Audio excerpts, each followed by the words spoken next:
Hello there. My name is Mike, and today we're going to be reading a Dr. Seuss Cat in the Hat learning library book titled 1 Cent, 2 Cents, Old Cent, New Cent. The author is Bonnie Worth, and the illustrations are done by Aristotis Ruiz and Joe Matthew.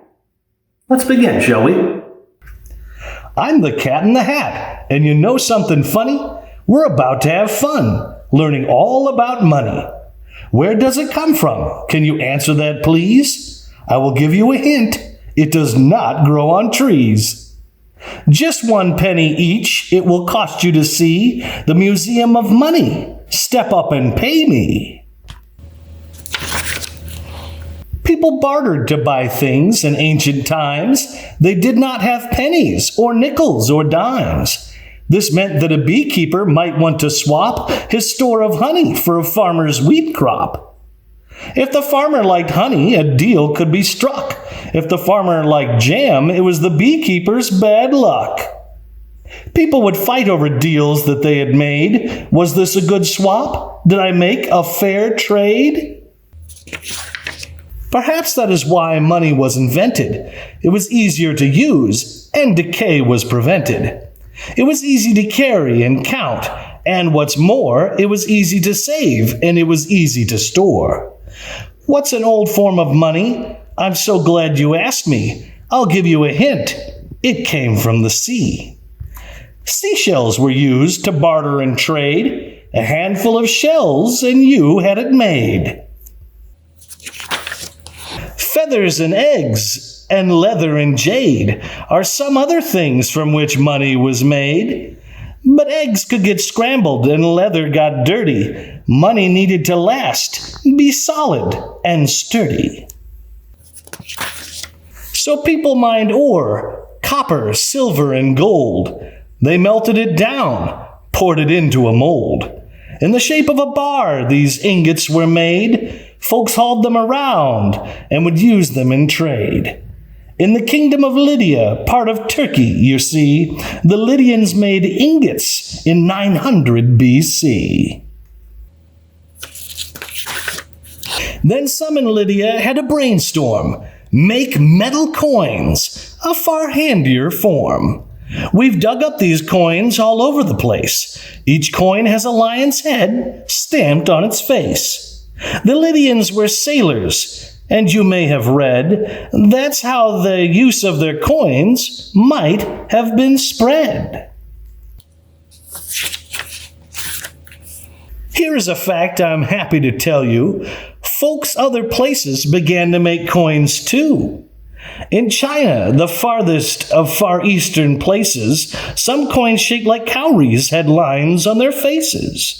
Other coins contained holes for a string to pass through, so coins could be carried together with you. A string of such coins added up to a cash. You tied up the string on a belt or a sash. In Greece, they stamped coins with various things, like a picture of a Pegasus, the horse who had wings.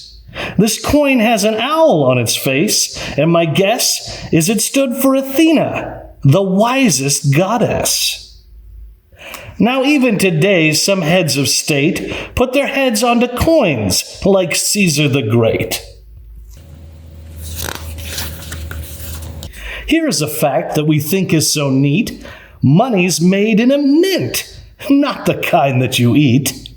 Thing 1 and Thing 2 are about to mint dimes. Mints work much the same as in ancient times. How to make a dime? 1 step at a time. This is brought to you by Thing 1 and Thing 2. Number 1, heat metals together until they are hot and melted to goop inside of a pot.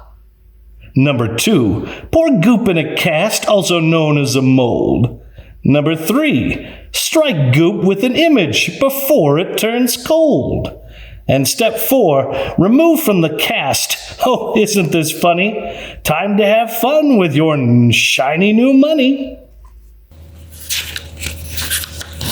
Ancients kept money where they prayed and gave thanks. In this way, the temples became the first banks.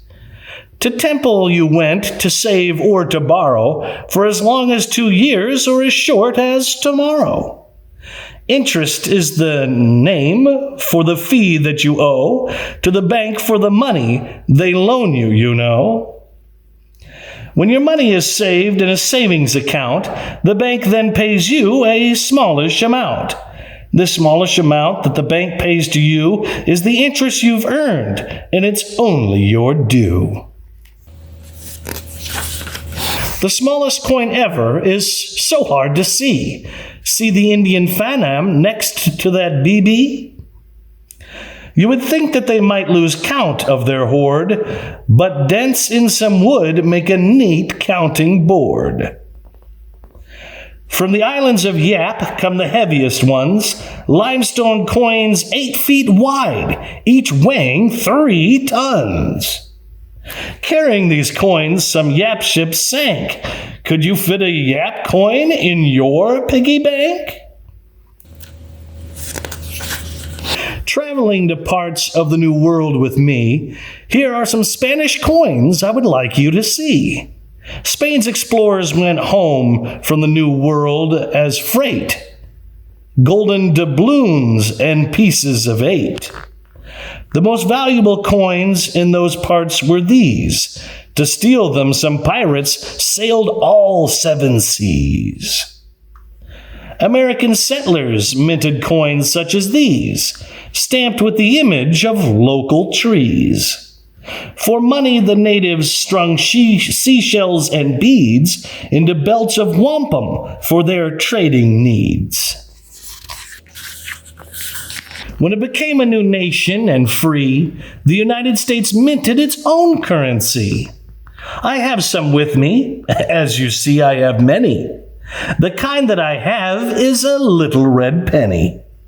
It was made in the year 1793. Here's one that's a half cent that you also might like to see. Here is another one. It's also red. It's the penny we know as the Indian head. In 1909, that's the year I am thinking, we began to mint pennies with the face of Abe Lincoln. During World War II, a brave time I do feel, pennies were made out of zinc-coated steel. We needed the copper for wartime, but then after the war we used copper again. Some pennies I've shown you from so long ago are worth nearly $1,000 or so. Here is a great word you can add to your list. A collector of coins is a numismatist. Pennies to dollars, we mint the whole range, but mostly we use all these coins to make change. It's paper that's king, but paper gets rotten, so we make paper money from linen and cotton. When you study your money, and these days who bothers, you will find on it faces of our nation's fathers. George Washington, Thomas Jefferson, Andrew Jackson, Abraham Lincoln, Alexander Hamilton, Ulysses S. Grant, and of course, Benjamin Franklin.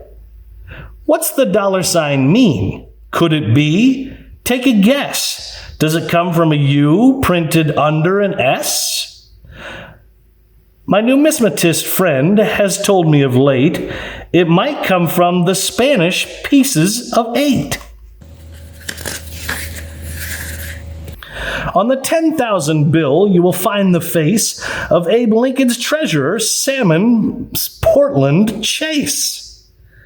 Will you find one around? No, you probably won't. They no longer print bills of this size. No, they don't. If they print them again, do you think maybe that they might use the face of the Cat in the Hat?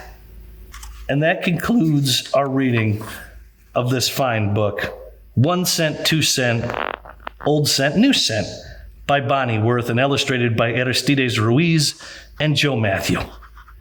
I'm Mike Farley with UnitedOne Credit Union. Thank you for your time.